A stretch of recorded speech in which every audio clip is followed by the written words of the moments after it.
Openbaring 1. Die openbaring van God deur Jesus Christus. Dit is 'n openbaring wat van Jesus Christus afkom.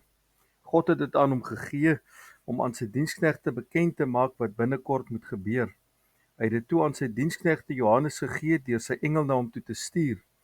Johannes het getuienis gelewer van alles wat hy gesien het, wat God gesê het en wat Jesus getuig het.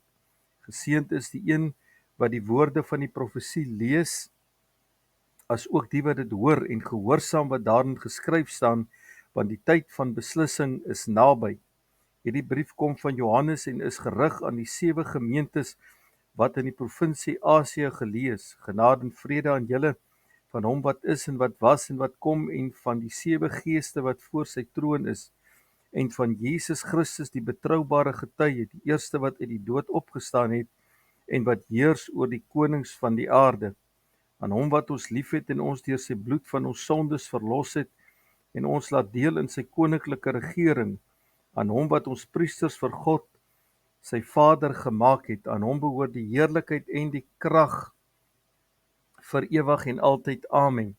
Kyk, hy kom met die wolke, elke oog sal hom sien, ook hulle wat hom deurboor het, al die nasies op die aarde sal jammerlik oor hom huil. Ja, amen. Ek is die Alfa en die Omega, sê die Here God, wat is en wat was en wat kom, die Almagtige. Ek is Johannes, julle medegelowige. Deur ons hegte verhouding met Jesus deel ons saam in die swaar kry, maar ook in sy heerskappy en in die volharding. Dit het gebeur dat ek op die eiland Patmos beland het, omdat ek die boodskap van God en die getuienis wat deur Jesus gelewer is, gepreek het.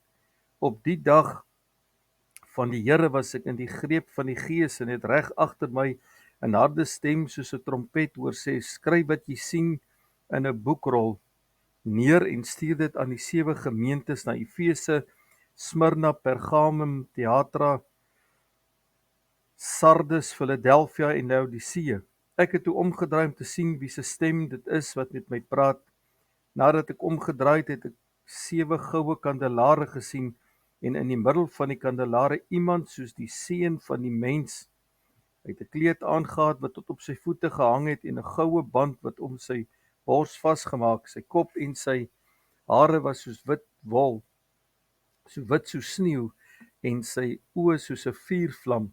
Sy voete was soos gepoleerde koper wat in die smeltoond gloei, en sy stem soos die geluid van 'n baie waterstrome. In sy regterhand het hy 7 sterre vasgehou, en uit sy mond het 'n skerp swaard met 2 snykante gekom. Sy gesig het helder geskyn soos die son in al sy felheid. Toe ek hom sien, het ek voor sy voete neergeval soos 'n lijk. Hy het sy regterhand op my gelê en gesê: hou op om bang te wees, ek is die eerste en die laaste en die lewende. Ek was dood en kyk, nou leef ek vir altyd, en ek het die sleutels van die dood en die doderyk.